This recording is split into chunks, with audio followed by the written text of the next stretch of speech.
उत्तर प्रदेश के बरेली में 26 सितंबर को हुए बवाल की जांच में बड़ी कार्रवाई हुई। पुलिस ने इस मामले में अपनी पहली चार्जशीट अदालत में दाखिल कर दी है। पुलिस ने इस चार्जशीट में राजनीतिक दल इत्तेहाद मिल्लत हजरत मौलाना तौकीर रजा खान को इस पूरे मामले की साजिश रचने का जिम्मेदार माना है। चार्जशीट में कुल 38 आरोपी शामिल है, जिन्हें पहले ही जेल भेजा जा चुका है। इस खबर के ताल्लुक से बाकायदा मिल्लत टाइम्स ने भी अपने एक्स हैंडल पर लिखा है, उत्तर प्रदेश के बरेली में 26 सितंबर को हुए बवाल की जांच में बड़ी कार्रवाई हुई है। बताया जा रहा है कि पुलिस ने इस मामले में अपनी पहली चार्जशीट अदालत में दाखिल कर दी है और पुलिस का यह भी कहना है कि अभी 32 और लोगों की तलाश की जा रही है, जिनके खिलाफ आगे अलग से चार्जशीट दाखिल की जाएगी। दोस्तों, वहीं अगली खबर के ताल्लुक से बात करें तो आज योगी आदित्यनाथ ने उत्तर प्रदेश के तमाम लोगों से खत के जरिए एक बड़ी अपील की है। जी हां दोस्तों, आपको बताते चले कि योगी आदित्यनाथ ने बाकायदा अपने एक्स हैंडल पर एक खत को जारी करते हुए यह बात कही है कि तमाम उत्तर प्रदेश के लोगों से अपील की जाती है कि अपने यहां रहने वाले की इंक्वायरी कीजिए और किसी भी घुसपैठियों को काम मत दीजिए। हालांकि आपको बताते चले कि अभी कुछ दिन पहले ही हजरत मौलाना अरशद मदनी ने घुसपैठियों के ताल्लुक से जिस वक्त अमित शाह ने यह बयान दिया था कि हम यहां घुसपैठियों को नहीं रहने देंगे, उसके ताल्लुक से बाकायदा हजरत मौलाना अरशद मदनी का यह बयान भी वायरल हुआ था। एक आखिरी सवाल है मदनी साहब मेरा कि गृह मंत्री अमित शाह ने कहा है, चूंकि अफगानिस्तान के विदेश मंत्री आपसे आते, इसलिए मैं सवाल पूछ रहा हूं कि मुसलमानों की जो आबादी बढ़ी है हिंदुस्तान में वो घुसपैठ की वजह से। दूसरी चीज है, ये आप मुझसे दूसरी चीज, वो झूठ बोलते हैं अगर वो ये कहते हैं हिंदुस्तान की आबादी बढ़ी है, उनकी भी आबादी बढ़ी है। इस घुसपैठ की कहां से होगा, ये क्यों आएंगे? मुसलमान को मारते हो, कत्ल करते हो, उनके घरों को तोड़ते हो, उनकी मस्जिदों को तोड़ते हो, और मुसलमान ऐसा पागल है कि अपने वतन को छोड़ करके यहाँ आएगा। अकल की बात है क्या? दीवाना हो गया मुसलमान। इसी तरीके की बातचीत तो हर जगह हो रही है, होती है, गलत होती है, झूठ बोलते हैं। आदित्यनाथ बिहार में जाके कहते हैं कि बटेंगे तो कोई कहे बड़े से बड़ा आदमी झूठ बोलता है। अब आइए योगी आदित्यनाथ के उस खत को देख लेते हैं कि जिसको योगी आदित्यनाथ ने अपने एक्स हैंडल पर शेयर करते हुए लोगों से अपील की है। इस खत को हिंदी में शेयर किया गया है, लेकिन हम आपको इसको आसान जुबान में समझाते हैं। योगी की चिट्ठी।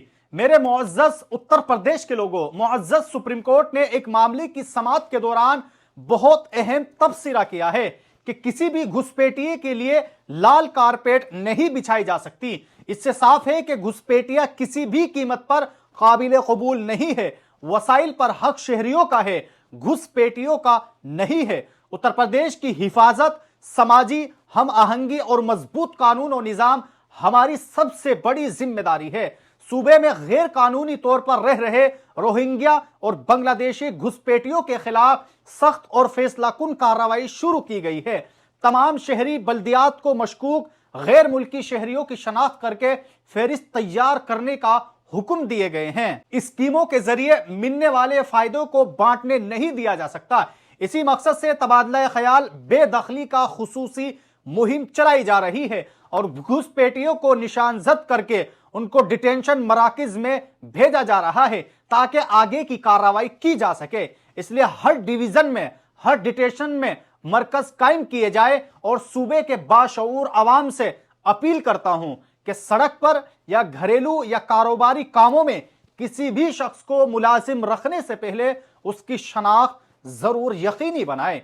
सूबे की हिफाजत हम सबकी मुश्तरका जिम्मेदारी है, क्योंकि हिफाजत ही खुशहाली की बुनियाद है। आपका अपना योगी आदित्यनाथ। दोस्तों, एक और वायरल और आखिरी खबर के ताल्लुक से बात करें तो आज संसद में वंदे मातरम को लेकर खूब हंगामा हो रहा है। आखिरकार इस हंगामे की क्या वजह है? आप पहले गौरव गोगोई के इस बयान को सुनिए कि आखिरकार वंदे मातरम के ताल्लुक से क्या कुछ कहा जा रहा है। कांग्रेस वर्किंग कमेटी में और उससे पहले मुस्लिम लीग का विद्रोह था। मुस्लिम लीग ये कहना चाहती थी कि पूरा वंदे मातरम को बहिष्कार करना चाहिए, पूरे वंदे मातरम को बहिष्कार करना चाहिए। लेकिन मुस्लिम लीग को यह अधिकार कहां से मिला? और क्या मुस्लिम लीग के अनुसार हमारा देश चलेगा? क्या मुस्लिम लीग के अनुसार क्या कांग्रेस पार्टी चलेगी? कतई नहीं। हमारे उस समय के जो हमारे नेता थे मौलाना आजाद साहब, उन्होंने स्वयं कहा कि मुझे वंदे मातरम में कोई भी आपत्ति नहीं है। यह फर्क है कि मुस्लिम लीग भी ये कहना चाहती थी कि पूरे वंदे मातरम का बहिष्कार करना चाहिए, लेकिन मुस्लिम लीग का ये अधिकार कहां से मिला है? और क्या मुस्लिम लीग के अनुसार हमारा देश चलेगा? क्या मुस्लिम लीग के अनुसार क्या कांग्रेस पार्टी चलेगी? कतई नहीं। हमारे उस समय के जो हमारे नेता थे मौलाना अब्दुल कलाम आजाद, उन्होंने खुद कहा था कि वंदे मातरम में कहने में कोई आपत्ति नहीं है। यह फर्क है कांग्रेस के मौलाना आजाद और मुस्लिम लीग के जिन्ना के बीच में। सवाल है कि नफरत की सियासत के ख्याल को आप देखते कैसे हैं? 5 दिसंबर 2021 को मुजफ्फरनगर में किसानों की महापंचायत बुलाई गई। उसके स्टेज से किसान लीडर राकेश टिकैत एक ही साथ अल्लाहू अकबर और हर हर महादेव का नारा लगवाते हैं। उस वक्त क्लिप का आधा हिस्सा काटकर वायरल किया गया था। टिकैत ने सिर्फ अल्लाहू अकबर के नारे लगाए, लेकिन टिकैत ने हर हर महादेव का नारा भी लगाया था। टिकैत ने ऐसा क्यों किया?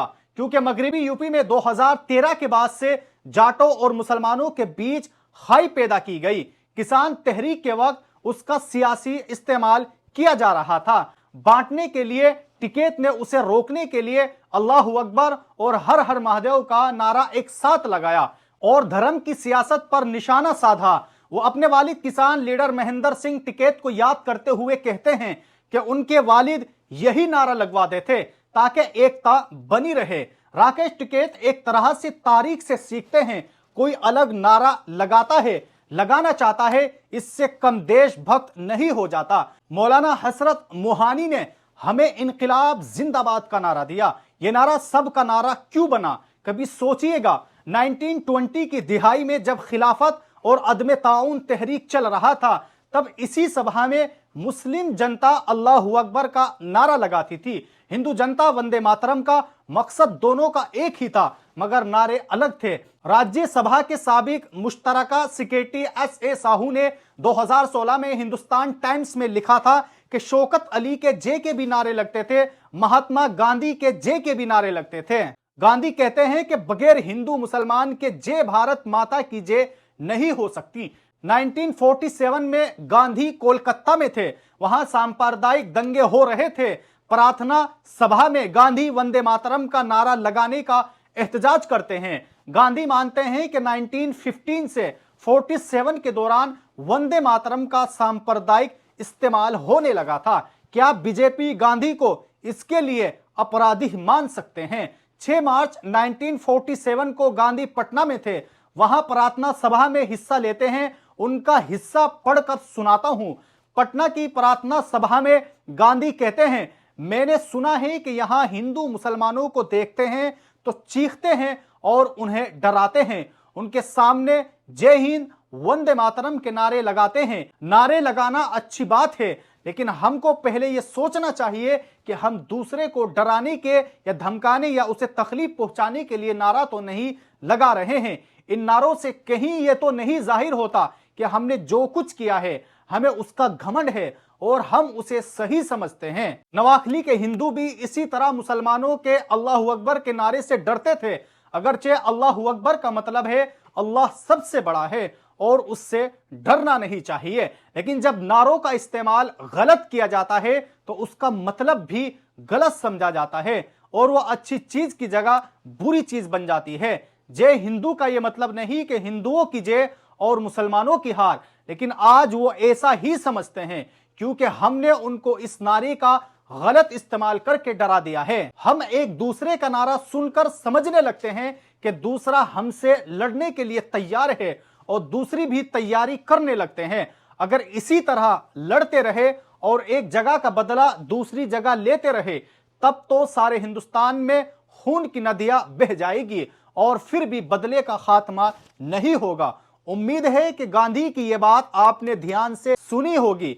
हम सबको यह समझना चाहिए कि आज हिंदू मुसलमानों के नाम पर झगड़ा कराना बहुत आसान हो गया है और इस झगड़े को राष्ट्रवाद का रूप देने का चाल कैसे कामयाब हो जाता है जब इंडिगो हवाई जहाज लाखों यात्रियों को एयरपोर्ट पर भटकने के लिए छोड़ देता है, तब तो कोई राष्ट्रवादी या धार्मिक भावनाओं किसी की आहत नहीं होती, तब तो आप मोर्चा लेकर नहीं निकलते।